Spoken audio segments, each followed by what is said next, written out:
D. Purandeswari ji.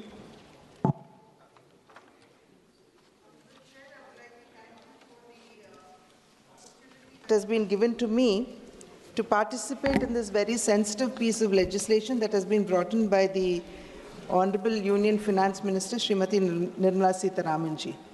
I would also like to voice my appreciation towards the sensitivity with which this piece of legislation has been brought in, which the Honorable Finance Minister has just very eloquently outlined. Sir, we all know for a fact that tobacco addiction is a major problem in our country today. And estimates say that about 1.35 million deaths occur annually in our country due to cancer, heart-related diseases or COPD. And COPD would mean diseases that are related to lungs. So the issue is very serious because around 29% of the population, that is 267 million adults, and many more adolescents are actually in a way habituated or are addicted to tobacco and related products.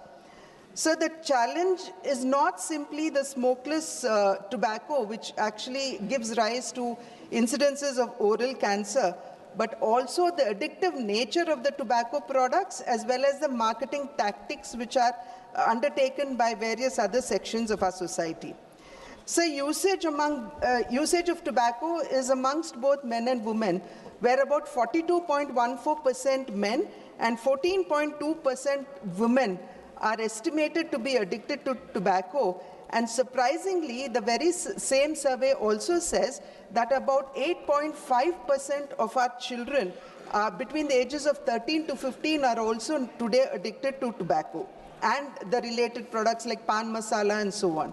So tobacco, therefore, is becoming a major cause of death as well as disability in our country, which is something that we all need to take cognizance of.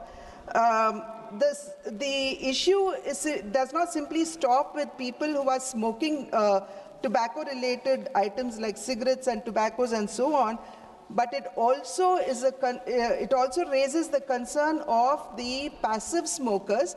And it is estimated that around 30.2% of our population are passive smokers, and this is also negatively impacting the health of that section of society. And when I say passive smokers, these are people who are inhaling the smoke that is let out by people who are smoking cigarettes and tobacco and so on. So India today is said to be the second largest consumer of tobacco and accounts for almost 1/6 of the world's tobacco-related deaths. So this simply speaks of the magnitude of the issue that we have in our country today. Today, India's disease burden, sir, is no more characterized by communicable diseases, but is rather today being characterized by non-communicable diseases like heart-related problems, cancers, lung-related problems, and so on. Sir, this only highlights the fact that we need to bring in a change not only in our lifestyles but also the habit, which would mean indulging in hazardous substances like what we have been talking about. So as per the study, cancer and cardiovascular related diseases, they top the list of NCD, that is a non-communicable disease list, and tobacco is also considered to be one of the largest contributors to the burden of non-communicable diseases. India today, sir, accounts for 17% of the world's population, but when it comes to the disease burden, it accounts for 20% of the world disease problems, sir. So this is not a small number that we are looking at. And the non-communicable disease burden, which was around 55% in 2016, is now about 60% deaths because of non-communicable diseases in 2019. So India is a welfare state which is committed to the welfare and well-being of its citizens. And the Narendra Modi ji government is also committed to the same, and having been committed to the same has taken the decisive step of imposing the GST on health hazardous substances like tobacco and pan products and so on. This, sir, is intended to actually discourage people from, sir, this increase is intended to discourage the use of dangerous substances and also simultaneously to generate revenues that would actually be spent on social and health sectors, which is very, very important. As I had mentioned, our commitment to the well-being and welfare of the citizens of our country. Today, sir, even as we are phasing out the GST compensation cess, as has been rightly mentioned by our Honorable Finance Minister, Union Finance Minister, we must ensure that the prices do not plummet on these tobacco and related substances to such an extent that they become easily accessible to people, even as we are speaking about how do we discourage them from using such hazardous substances.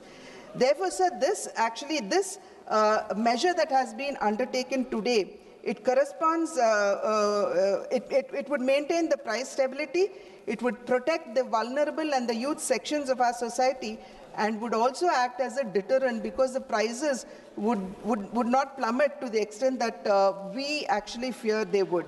Sir, even as the government today, as I had mentioned earlier, being a welfare government, seeks to provide food security for the poor through the free ration program that we have undertaken today, where we are providing free ration to about 80 crore poor people, and also to improve the living standards of the middle class, wherein we have actually lowered the tax burden and so on. And we must ensure, sir, that every rupee that is being now collected on this GST is actually expended towards these kind of measures, which could be now further expanded. Sir, with focus on the health sector, the central government today has been able to increase the number of AIMS in our country from the existing 7 in 2014 to 23 today. Medical colleges have doubled from 387 in 2014 to 808 today. And above all, we have one of the largest health insurance scheme in our country in the form of Ayushman Bharat, which provides health security to about 9 crore people who have already availed the Ayushman Bharat, and the central government has expended 1.3 lakh crores on this program. Therefore, sir, every rupee or penny that would be now collected on the GST, we are assured will be expended on such welfare schemes, keeping the welfare and progress of the people, of the citizens of our country in mind. Sir, the concern here amongst the states is that would it actually affect our revenues? Sir, this we must realize would not affect the state revenues, because the 42% share of the central tax devolutions that should go to the state, as has been recommended by the 15th Finance Commission, would stand as it is. And it has already been outlined by the Honorable Finance Minister that this GST compensation removal was actually a time-bound initiative that was brought in, and it was agreed upon by all the states. So it is not a coercive decision that is being taken by the central government today. So the only concern here would be the farmers who are indulging in growing of tobacco. In our country today, sir, we have 6 million farmers who are dependent on tobacco crop. And we have 20 million laborers who are dependent on this crop. And above this, we have about 36 million people who are indulging in processing or exports and so on and so forth.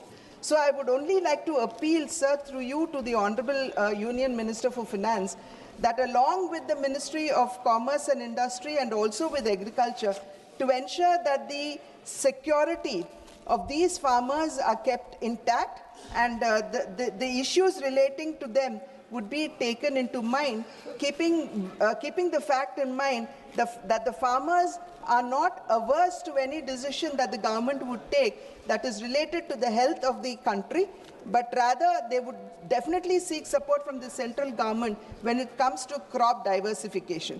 There was once upon a time the initiative that was taken to diversify farmers who were indulgent in tobacco growth, and about, I'm subject to correction, around 110,000 and odd hectares acres have actually, farmers have actually diversified about 110,000 and odd acres of land to various other crops. But however, I think the other 6 million farmers that I'm talking about today, the interest of these farmers need to protect it is a strong appeal and prayer that I have to the Honorable Minister, sir.